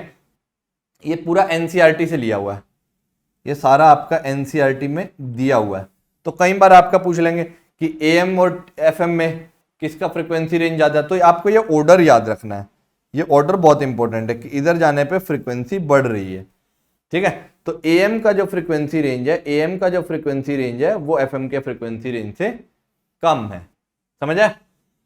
तो सारी चीजें इसमें मतलब, और ये भी नहीं होता कि सर ओवरलैप नहीं करते, क्या ओवरलैप भी करते हैं कि ये गामा रेज है और ये एक्स रे है, देखो ओवरलैपिंग जोन है।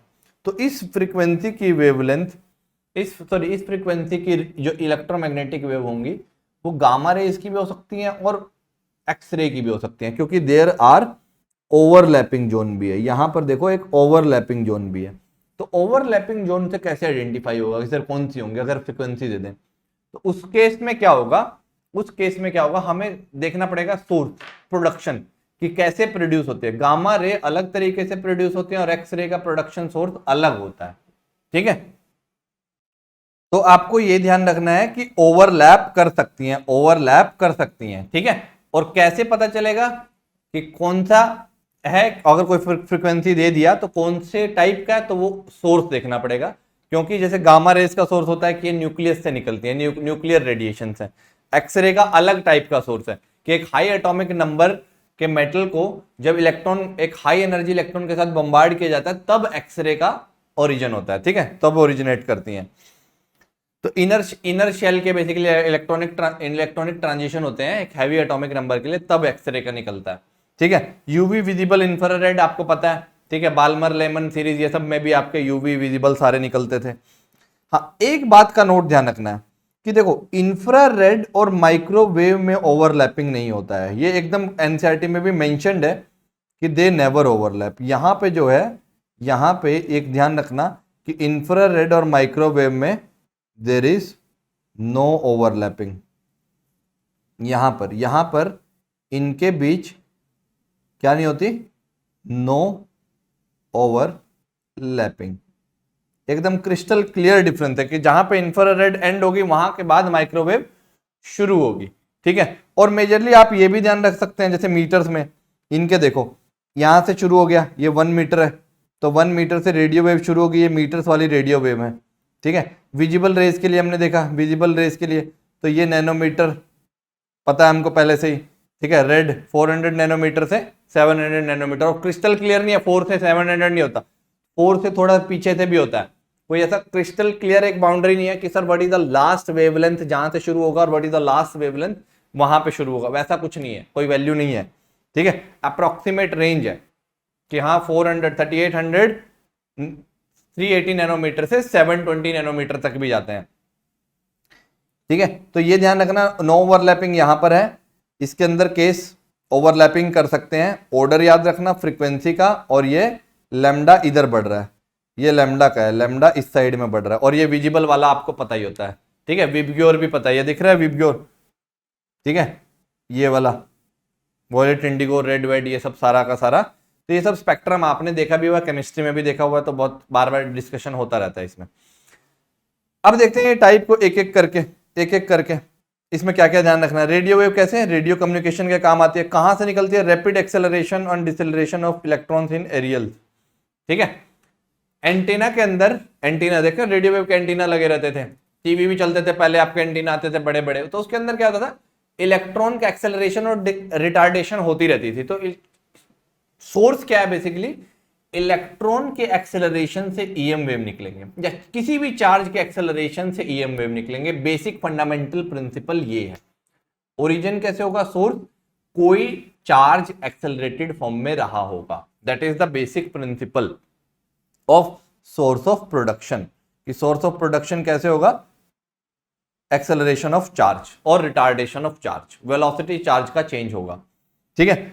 वेवलेंथ का रेंज ध्यान रखना है, 0.1 मीटर से बड़े वाले, माइक्रोवेव के 0.1 मीटर से कहां के 1 mm तक के रेंज, ये वाला रेंज ध्यान रखना है, ठीक है। इसका रेंज ये है नैनोमीटर। इंफ्रारेड देख लो जी, 1 mm से 700 नैनोमीटर, 1 mm मैक्सिमम है, 700 नैनोमीटर छोटे वाला है।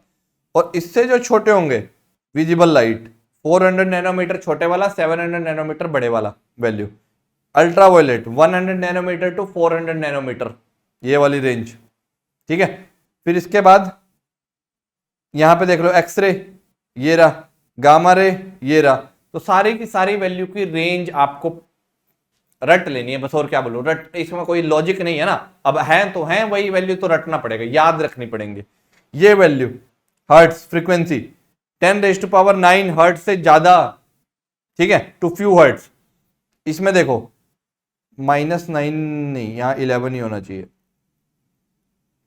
माइनस नहीं होगा, माइनस नहीं है ना कहीं पे, देखो ना माइनस नहीं है कहीं पे, ये देखो ये फ्रीक्वेंसी की रेंज रही, कहीं पे माइनस नहीं है, कहीं पे माइनस नहीं है फ्रीक्वेंसी में, ठीक है। तो ये माइनस नहीं है, 11 ही है ये बेसिकली, ठीक है। तो यहां देखो इनकी फ्रीक्वेंसी की रेंज भी रटनी पड़ेंगी आपको, एटलीस्ट रटो नहीं तो ब्रॉडली याद रखो, 10⁻⁴ में तो याद रखो। जैसे यहां से 10⁻⁹ तक, 9 से 11 तक माइक्रो, 11 से 14 तक इंफ्रारेड, फिर यहाँ एटलीस्ट विजिबल की तो पक्का ही रटी होनी चाहिए, क्योंकि ये लैम्डा रटे रहते हैं। तो इसका भी याद रखना, 10⁻14 ऑर्डर का होता है, 14 ऑर्डर का इसका फ्रीक्वेंसी का रेंज होता है, ठीक है। 14 टू 17 अल्ट्रावायलेट, ठीक है। 17 टू 19, 18 टू 22, सारी वैल्यू का अप्रोक्सीमेट रेंज याद रखना, क्योंकि क्या आएगा, आपको एक फ्रीक्वेंसी का रेंज दे देंगे कि ये हर्ट्ज का फ्रीक्वेंसी किस रेंज में लाई करेगा, चुपचाप से, फिर कोई और लॉजिक नहीं बचेगा आपके पास करने के लिए कि कहां से सर अब क्या ध्यान रखेंगे, समझा। और इनके सोर्स ऑफ प्रोडक्शन, माइक्रोवेव का सोर्स ऑफ प्रोडक्शन क्या है, माइक्रोवेव का सोर्स ऑफ प्रोडक्शन क्या है, क्लिस्ट्रॉन वॉल और मैग्नेट्रॉन वॉल, ठीक है। यहां वाइब्रेशन ऑफ एटम और मॉलिक्यूल से इंफ्रारेड, ठीक है। दूसरा, इलेक्ट्रॉन्स इन एटम्स निकलते रहते हैं तो विजिबल लाइट, इलेक्ट्रॉन्स निकलते हैं, बेसिकली इलेक्ट्रॉनिक ट्रांजिशन जो होता है that is the source of visible light. ये जैसे लाइट आ रही है तो क्या हो रहा है, बल्ब के मटेरियल के अंदर इलेक्ट्रॉनिक ट्रांजिशन हो रहे हैं, तो इलेक्ट्रॉन एक्साइट होते वक्त तो एनर्जी एब्जॉर्ब कर रहा है, बट डी एक्साइट होते वक्त एमिट कर रहा है। वो एमिट हो रही है, तो अगर वो एमिट होने पे इस फ्रीक्वेंसी रेंज में लाई करेगा या इस वेवलेंथ में उसका लाई करेगा वेवलेंथ, तो वो किस में किस विजिबल लाइट के फॉर्म में उसका फोटोन आएगा। Ultraviolet, inner shell electron of atomic number, sorry atom moving from one orbital level, inner shell electrons के ट्रांजिशन की वजह से होता है। यहां पे भी एक्सरे ट्यूब और इनर शेल इलेक्ट्रॉन के ट्रांजिशन की वजह से होता है। Radioactive decay of nucleus, radioactive decay of nucleus is the cause of radioactivity, radioactivity is the cause of, ये बहुत इंपॉर्टेंट है, radio activity is the cause of gamma rays. तो सारी की सारी value बस रटने वाली हैं, कुछ नहीं, सोर्स कुछ नहीं कर सकते, आपको याद रखने पड़ेंगे वैल्यू, जैसे बायो में रखते हो, ठीक है। कम्युनिकेशन एप्लीकेशन, आपको पता है रेडियो वेव आपके कम्युनिकेशन के लिए, रेडियो कम्युनिकेशन के लिए यूज होता है। रडार एंड कम्युनिकेशन के लिए माइक्रोवेव, जैसे आपके इंटरनेट में जो फ्रीक्वेंसी आ रही है वो माइक्रोवेव की फ्रीक्वेंसी आ रही है, ठीक है, जिस बैंडविड्थ को अभी आप सुन रहे हो, ठीक है, ये वीडियो के थ्रू भी, तो वो भी सारे के सारे सिग्नल के कम्युनिकेशन किस माइक्रोवेव रेंज में हो रहे हैं, ठीक है। मेडिसिनल पर्पस के लिए इंफ्रारेड, एस्ट्रोनॉमी और फोटोग्राफी के लिए इंफ्रारेड कैमरा भी आते हैं, IR night vision cameras. IR camera में भी, आपके कैमरा में भी एक आईआर मोड रहता है, उसको आईआर को कैप्चर करने के लिए, ठीक है। इसके लिए इसका क्या एप्लीकेशन है, टू सी ऑब्जेक्ट्स, आजकल तो लाइफाई भी आ गए हैं, लाइट के थ्रू भी क्या कर रहे हैं, इंफॉर्मेशन का पास हो सकता है, क्योंकि इलेक्ट्रोमैग्नेटिक वेव ही तो है, माइक्रोवेव से इंफॉर्मेशन जा सकती है तो लाइट से भी इंफॉर्मेशन जा सकती है, ठीक है। जैसे मैं जो हेलो बोल रहा हूं, मैं हेलो बोलूं बट उसको लाइट सिग्नल में कन्वर्ट करूं, तो जो उसको रिसीवर करेगा उसके ऊपर लाइट गिरेगी तो वो उसको हेलो फिर से प्रोड्यूस कर देगा, वैसा भी हो सकता है। अल्ट्रावायलेट रेज, अल्ट्रावायलेट रेज किस लिए, स्टेरिलाइजेशन के लिए, यूवी आरओ में देखा होगा ना, बैक्टीरिया के लिए यूज होते हैं, ठीक है, बैक्टीरिया जम्स को किल करने के लिए, ठीक है, यूज होते हैं ये ultraviolet rays. X-ray, medical diagnosis, industrial radiography, ये सब में पर्पस में, medical treatment and study of cancer, nuclear structure, cancer वेंसर के एनालिसिस में भी, ये सब में ट्रीटमेंट के लिए यूज होते हैं, ठीक है। तो बेसिकली बहुत सारे एप्लीकेशन हैं ईएम वेव के। हमारा सारा इलेक्ट्रॉनिक्स इंडस्ट्री, सारा आईटी इंडस्ट्री जो किस फाउंडेशन पे टिका हुआ है, इलेक्ट्रिकल इलेक्ट्रॉनिक्स वाला, इलेक्ट्रॉनिक्स का तो पूरा फाउंडेशन ईएम वेव पे टिका हुआ है, ठीक है। सारे गैजेट्स, जो जितना भी कम्युनिकेशन हो रहा है गैजेट्स के बीच में, वो सारा ईएम वेव के ऊपर टिका हुआ है। जितने बड़े बड़े टावर लगे रहते हैं तो क्या होता है, एक सिग्नल प्रोड्यूस इधर उधर भेजने के लिए, फाइबर उधर उधर भेजने के लिए, सब कुछ ईएम वेव की देन है। कब आया है, बहुत पहले का शुरू नहीं हुआ, 1878 में तो बात हुई थी, 1885 में हर्ट्ज ने पहला रेडियो वेव प्रोड्यूस किया था, मतलब 115 और 120 मतलब कितना हो गया, 115 और 20 कितना हो जाएगा, हार्डली 150 साल से पुराना नहीं है ये कॉन्सेप्ट, ठीक है। और 150 साल में क्या रेवोल्यूशन लेकर के आगे आप देख ही रहे हो अपने सराउंडिंग में, आप पढ़ रहे हो, मैं पढ़ा रहा हूँ, ये पेन टैप देखो, इसको लिखूंगा तो उधर कुछ कुछ हो रहे हैं, सिग्नल ट्रांसफर हो रहे हैं, ये ब्लूटूथ के थ्रू मतलब है ना, कुछ कम्युनिकेशन कर रहा है ना उसके साथ, कि यहाँ पे टैप होने पे, उंगली के टैप होने पे तो कुछ नहीं हो रहा है, नहीं लिख पा रहा, इससे क्या हो जा रहा है, कुछ ना कुछ, देखो कितने एडवांस चले गए हैं सिस्टम में, ठीक है। तो ये बेसिकली क्या है, देखो आपको दो क्वेश्चन भी देके जा सकता है, एक तो देके जाएगा, 4 नंबर का एक क्वेश्चन आएगा इजी सा, या तो फॉर्मूला बेस्ड जो मैंने 5-7 फॉर्मूला बताए उससे, ठीक है, या फिर इन प्रॉपर्टी से। प्रॉपर्टी से आ गया इजी है, रट्टा मारो जिंदाबाद। क्वेश्चन से आया थोड़ा लॉजिकल सेंस लगाना पड़ सकता है, न्यूमेरिकल सोल्व करना पड़ सकता है, ठीक है। और इस चैप्टर में कुछ ऐसा है नहीं हमारे पास करने को, वो सबसे छोटा चैप्टर है फिजिक्स का, ये पूरी फिजिक्स का सबसे छोटा चैप्टर था आपका ईएम वेव, ठीक है। तो बहुत जल्दी जल्दी इसको कर सकते हो आप रैप अप, आपके शॉर्ट बिल्कुल क्रिस्प नोट्स बनने चाहिए कि 2 या 3 पेज के, हार्डली फॉर्मूलाज लिख लो, रिवाइज कर लो, प्रॉपर्टीज लिख लो, ठीक है। प्रीवियस ईयर सोल्व कर लो, आपको आइडिया लग जाए। प्रीवियस ईयर भी बहुत ज्यादा नहीं आए हैं, हर साल एक क्वेश्चन या दो क्वेश्चन आते हैं। 10-15 साल के भी देखोगे तो 25 से 30 क्वेश्चन ही करने हैं आपको, ठीक है। जैसे ही आप उनको कंप्लीट करोगे आपको पता चल जाएगा कि हाँ भाई ईएम वेव वाला जो पार्ट है मेरा रेडी है और मैं इसका एक भी मार्क्स लूज आउट नहीं करूंगा। समझा? चलिए, thank you very much for this session और that's enough for this day. We will meet you definitely again. चलिए, bye bye, take care, have fun, enjoy, see you, bye.